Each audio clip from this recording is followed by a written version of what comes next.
Assalamualaikum warahmatullahi wabarakatuh.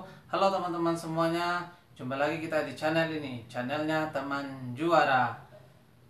Bagi teman-teman yang baru bergabung dengan channel ini, jangan lupa like ya, nyalakan notifikasinya, dan jangan lupa subscribe karena subscribe itu gratis. Di video kali ini kita akan membahas materi tentang perpajakan, yaitu materi yang dipelajari di kelas 11 SMA. Untuk lebih lengkapnya kita saksikan video berikut ini ya.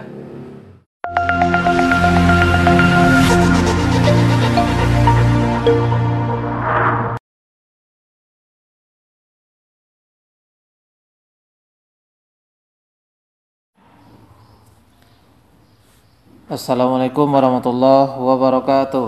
Halo teman-teman semuanya, jumpa lagi kita di channel ini.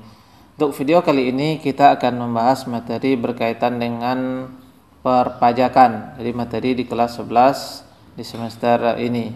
Nah, untuk materi perpajakan pada pertemuan kali ini yang akan kita bahas adalah mengenai beberapa hal.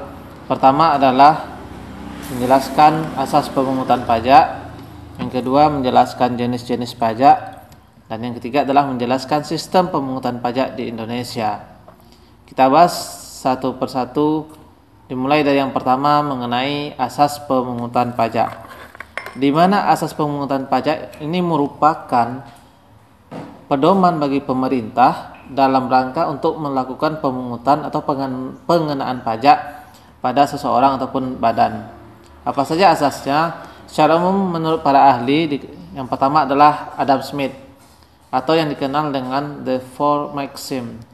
Jadi Adam Smith mengemukakan 4 hal berkaitan dengan asas pemungutan pajak. Pertama adalah asas keseimbangan atau asas kesetaraan atau disebut juga dengan equality. Bahwa dalam pemungutan pajak berdasarkan asas ini dilakukan oleh negara itu harus sesuai dengan kemampuan dan penghasilan dari si wajib pajak. Artinya negara tidak boleh bertindak diskriminatif terhadap wajib pajak. Itu yang pertama. Yang kedua adalah asas kepastian hukum atau certainty, di mana semua pemungutan pajak itu harus didasarkan pada undang-undang, sehingga bagi yang melanggar akan dikenai sanksi atau hukum yang sesuai dengan aturan yang berlaku. Yang ketiga adalah asas tepat waktu, convenience of payment, di mana pemungutan pajak dipungut pada saat yang tepat bagi wajib pajak. Misalnya pada saat wajib pajak baru menerima penghasilan, kalau pajaknya itu adalah pajak penghasilan. Jadi pada saat dia menerima penghasilan, atau mungkin pajak hadiah pada saat dia menerima hadiah tersebut. Selanjutnya adalah asas keefisienan atau efisiensi. Artinya apa? Biaya pemungutan pajak itu diusahakan sehemat mungkin. Jangan sampai biaya pemungutan pajak itu lebih besar dari pajak yang dihasilkan. Jadi artinya pajaknya lebih besar daripada biaya untuk pemungutan pajak. Sehingga pendapat dari Adam Smith yang 4 ini dikenal dengan istilah Four Maxims. Ada 4 asas pajak yang dikemukakan oleh Adam Smith. Yang kedua adalah asas pemungutan pajak yang dikemukakan oleh si W.J. Lengen, di mana menurut si Lengen ini menjelaskan asas pemungutan pajak itu yang pertama adalah asas daya pikul. Besar kecilnya pajak yang dipungut oleh pemerintah harus berdasarkan besar kecilnya penghasilan dari si wajib pajak. Semakin tinggi penghasilan wajib pajak, maka pajaknya juga tentu semakin tinggi. Yang kedua adalah asas manfaat. Pajak yang dipungut oleh negara harus digunakan untuk kegiatan-kegiatan yang bermanfaat untuk kepentingan umum. Kemudian yang ketiga adalah asas kesetaraan, di mana dinyatakan bahwa pajak yang dipungut oleh negara itu digunakan untuk meningkatkan kesejahteraan masyarakat. Memang tujuan dari pajak itu salah satunya adalah untuk meningkatkan kesejahteraan dari masyarakat. Kemudian ada asas kesamaan. Artinya di sini bahwa dalam kondisi yang sama antara wajib pajak yang satu dengan yang lainnya itu harus dikenai pajak dengan jumlah yang sama atau diberlakukan sama. Jadi ada untuk pajak-pajak tertentu tidak memperhatikan bagaimana kondisi wajib pajak gitu ya. Kemudian pemungutan pajak, bahwa pemungutan pajak diusahakan sekecil-kecilnya. Jadi artinya apa? Pajak yang dikenakan tersebut kepada wajib pajak tidak membebani wajib pajak itu sendiri. Ini asas yang dikemukakan oleh si W.J. Lengen. Kemudian Adolf Wagner yang menyatakan bahwa asas pemungutan pajak ada beberapa hal. Pertama adalah asas politik finansial. Pajak yang dipungut negara jumlahnya memadai sehingga dapat membiayai atau mendorong semua kegiatan negara. Yang kedua adalah asas ekonomi, bahwa penentuan objek pajak harus tepat. Misalnya pajak pendapatan, pajak untuk barang-barang mewah harus tepat secara ekonomi. Kemudian asas keadilan, bahwa pemungutan pajak berlaku secara umum tanpa adanya diskriminasi, tanpa membeda-bedakan antara satu pajak dengan pajak yang lain. Untuk kondisi yang sama diberlakukan pajak yang sama pula. Kemudian selanjutnya adalah asas administrasi, menyangkut masalah kepastian perpajakan. Artinya di sini kapan, di mana harus membayar pajak, keluasan penagihan, bagaimana cara membayarnya, berapa biayanya, berapa besar pajaknya, itu harus jelas, harus teradministrasi dengan baik. Kemudian asas yuridis, bahwa segala pemungutan pajak harus ada undang-undangnya, harus ada landasan hukum dalam pemungutan pajak. Ini asas pajak yang dikemukakan oleh si Adolf Wagner. Nah, kemudian bagaimana sih penerapannya di Indonesia? Untuk di Indonesia asas pemungutan pajak itu terdiri dari beberapa hal. Pertama adalah asas domisili atau disebut juga dengan asas kependudukan, bahwa pemungutan pajak dilakukan berdasarkan domisili atau tempat tinggal wajib pajak. Jadi biasanya asas ini berlaku bagi wajib pajak dalam negeri. Yang kedua adalah asas sumber.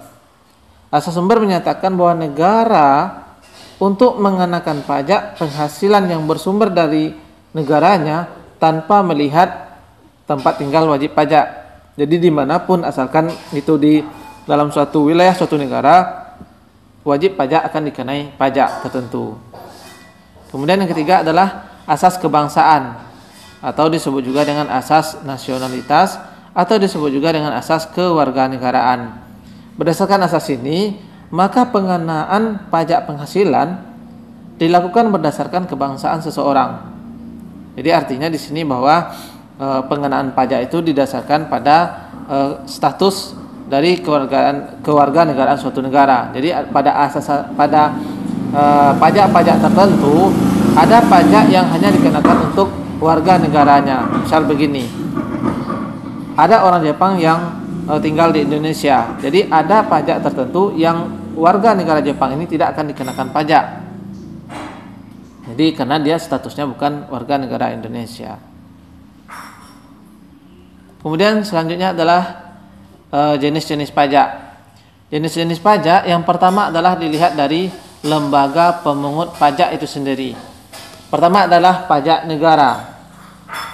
Pajak negara atau pajak pusat adalah pajak yang dipungut oleh pemerintah pusat atau negara secara langsung.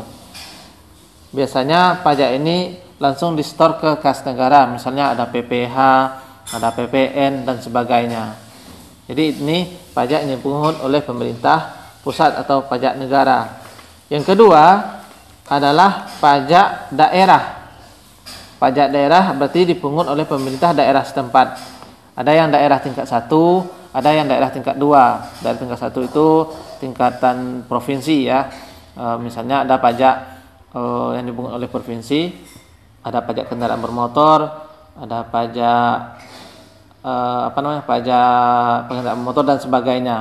Kemudian ada pajak daerah tingkat 2, misalnya untuk kabupaten kota ada pajak hotel, pajak reklame, pajak pajak restoran dan sebagainya. Jadi ini yang dilakukan oleh pemerintah daerah tingkat 2. Kemudian yang kedua adalah jenis pajak didasarkan pada penanggung pajak atau wajib pajak itu sendiri.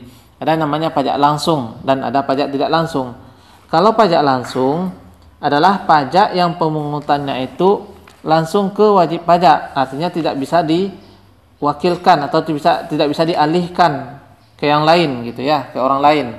Biasanya di sini misalnya adalah pajak penghasilan. Jadi kalau kita punya penghasilan, kita yang langsung membayarnya, tidak bisa kita alihkan kepada orang lain.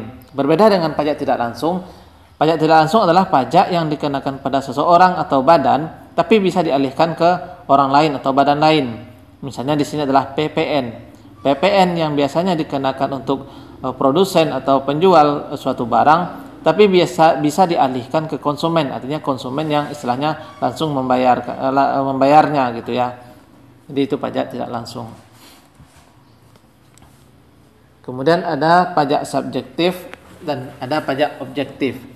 Kalau pajak subjektif adalah pajak di mana pengenaannya itu didasarkan pada subjektif atau subjek itu pajak itu sendiri dengan memperhatikan subjek pajaknya. Misalnya PPh. Jadi PPh yang dikenakan kepada seseorang itu, jadi dia didasarkan pada subjeknya. Apakah dia nanti sudah berkeluarga atau belum, kemudian apakah dia mempunyai anak atau belum. Jadi statusnya sifatnya subjektif didasarkan melihat subjek pajak itu sendiri. Kalau pajak objektif adalah pajak di mana pemungutan pajaknya itu tidak melihat kondisi subjek pajak. Biasanya pajak yang dikenakan misalnya adalah pajak kendaraan bermotor. Asalkan motornya sama, baik dia statusnya orang kaya ataupun orang miskin, karena dia mempunyai motor yang sama, jenis yang sama, biasanya pajak yang dibayarkan itu sama. Kemudian sistem pemungutan pajak di Indonesia. Yang pertama adalah Official Assessment System, di mana pemungutan pajak dilakukan oleh petugas pajak. Dalam hal ini adalah fiskusnya pajak atau petugas yang melakukan penghitungan pajak. Sistem ini memberlakukan pemungutan pajak yang dilakukan oleh fiskus tadi ya.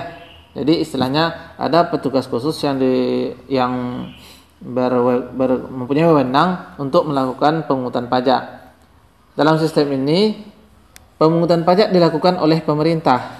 Jadi yang menghitung, memungut besaran pajak dari masyarakat adalah petugas pajak tersebut atau petugas negara tadi atau fiskus tadi ya. Yang kedua adalah self assessment system, di mana berlawanan dengan official assessment system tadi. Kalau untuk self assessment system, pemungutan pajak dilakukan oleh wajib pajak itu sendiri. Artinya wajib pajak menghitung, menyetorkan, melaporkan pajaknya sendiri secara langsung. Jadi intinya pajak dipungut melalui usaha atau kerja dari wajib pajak sendiri. Jadi istilahnya wajib pajak menghitung berapa besarnya pajak yang dikenakan kepada dia, kemudian membayarkannya ke bank atau ke kantor pajak setempat. Jadi yang lebih aktif di sini adalah wajib pajak itu sendiri. Dan kemudian yang ketiga adalah withholding system, di mana pemungutan pajak dilakukan oleh pihak ketiga. Biasanya kalau untuk perusahaan-perusahaan dilakukan oleh bendahara perusahaan itu sendiri. Oke, itu dulu materi kita pada kali ini.